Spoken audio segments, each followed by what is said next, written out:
In this video, you will be learning how the YouTube recommendation system works. Yes, but before you understand how the YouTube recommendation system works, you need to understand how their algorithm works. But these things appears to be too complicated than what they actually are. But however, I'm going to simplify everything. By the end of this video, you get to see how you optimize your content to get the best possible result within the shortest possible time. First, how does the YouTube system get to identify you or to identify with you? You need to ask yourself, how do the system get to make your videos available to people? How do people get to discover you on the internet space? There are three major ways in which people get to discover you on the internet space. First, through the homepage. By the time they come on youtube.com, you get to see videos like this showing up. This is the first part. Another aspect is when they come to search. Here, maybe they are looking for a particular solution to a problem. Let's say how to solve something. They get to discover all these options, and from there they get to get in connection with your channel or content when you use the appropriate title and other relevant information to show it up here. Another point here is they get through the short form, which is the short feed, videos less than 1 minute. By the time they click here, it's going to show them series of short video, and they get to discover you in that process. But where exactly is the problem coming from? How does this system get to show you? This is where we are going to be addressing it. Now that you know how the system bring people's content up, the next thing is, how does the recommendation works? Yes, how does it recommend your content to people? From what you can clearly see here. So from this particular video you get to see here, this is where the recommendation begins to play. If I'm watching this particular video, now look at the title, everything. When I begin to scroll down, you get to see it is showing me other relevant video containing what exactly I'm looking for here. So this means a lot of things go on the background that you are not aware of, and creating a YouTube channel or even Facebook handle or Twitter or TikTok account in this present era can be very challenging. It's going to be frustrating if you follow the principle they keep telling you, post every day, and you post for the next 90 days and you are not seeing any view. That alone can demoralize you and can make you delete even the account. But I'm here to really help you solve that particular problem. So how do you get to do that? First, the posting of content regularly is a very good decision. Yes, it's not bad. It's just like going up to a market or to a workshop or to a shop where they're selling electronics and just standing there.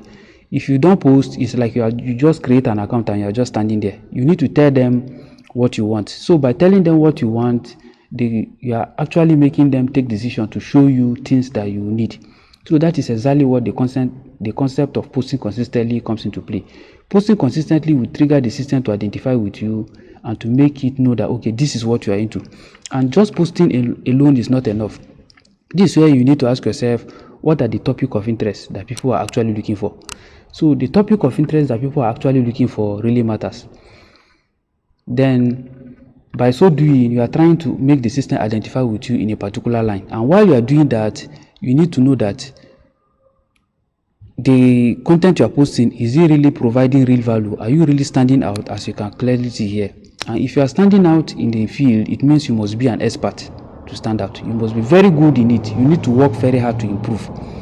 So beyond just posting, you need to be able to make very good catchy thumbnail, and this thumbnail means you are going to be having content that with a glance on the screen is enough to grab somebody's attention to pick. That means the video is going to be showing to a lot of people to pick, just as you can clearly see here.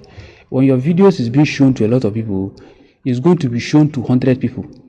So out of 100 people that get to see your video, remember the thumbnail is very, very important. It's going to be the image that will grab the attention. That is why they say the easiest way to pass a message is by image. Short image automatically get the attention. So attention is very, very expensive. So you need to take time to package your thumbnail.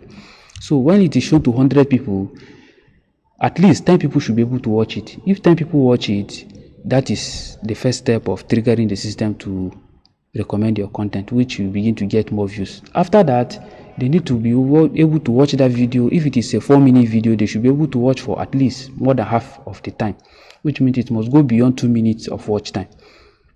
So every single individual that is watching that video should be able to watch it beyond 2 minutes. So it should be above 2 minutes. So if you watch it below 2 minutes, it's going to be a very bad signal that they are not really enjoying what you are posting. So this is the second stage. Then the third stage there is, are they really enjoying the content you are posting? So if they are enjoying it, they should be able to interact with it by sharing it with other people. This is where the concept of call to action is very, very important. You keep telling your audience to take certain action, because as human beings, we are naturally robotic. Yes, if you don't tell human beings what you want them to do, they will do what you ask them to didn't do, not to do, sorry.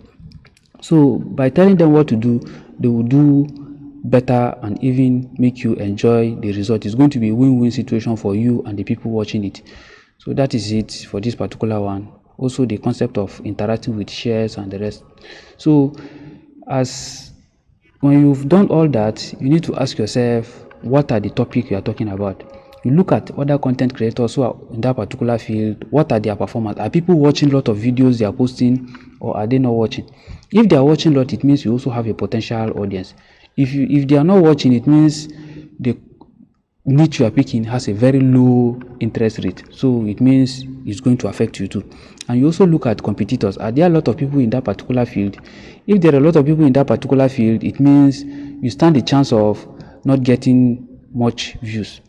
So competitors and even seasonal. Some content are seasonal. Cartoon content related can be seasonal, because when students are in school, they might not be watching cartoon, but when they are on holiday, they have a higher chance of watching more cartoon than when they are in school. So by so doing, picking a cartoon related content will have to be seasonal, or there are some events that are seasonal in nature, even events that you might put in a particular period, you get a lot of view. And so all these things are important, because when you are going into content creation, you should need to know that it is a business, serious business that you are going into. That is why you need to look at the concept of the recommendation. So before the system will begin to suggest, it will look at all these things and how well you are doing in that particular interest. If the interest has a lot of people, it means how good are you competing with others? Are you making higher valuable content that people will prefer to watch over them? Or the content you are posting, are they really in connection with what is happening? That is why some people always pick trending issues. So if you pick trending issues, it encourages the system to favor you, because when people are interacting with your content, you get much more better performance. So you begin to imagine, how will your next content look like? When you have a very nice thumbnail like this, you get to see how beautiful this particular email is. You can see very nice write-up. The text should be clearly spelled out. You can see very nice text, what creators need to know. Then the image should be clear, nice color combination. Don't put dark color so much. Make colors that can easily make people see a glance of what you are posting. So with this, I believe you really got to understand. So in summary, when the first step is, when people get to see your content from the beginning, they get to see it from the short form content, or if you are long form content, they get to see it from the YouTube homepage, and also the other search option, where when people go to search, they get to discover your content there. The next stage is when they watch those particular things that attract them, the system will begin to recommend your own. So when the system is recommending your own, at that particular point, it means the system is connecting with you. It's already reading what you are posting. It means your text, your words must be clear, so that the system can easily generate very good subtitle for your image, that when people are going through all this platform, they can easily get to see you along. So that is how the entire concept works. I believe you get to learn what it is. So keep a date as I continue to bring you more. And don't forget to like, don't forget to subscribe, as I get to bring more options for you. Catch you.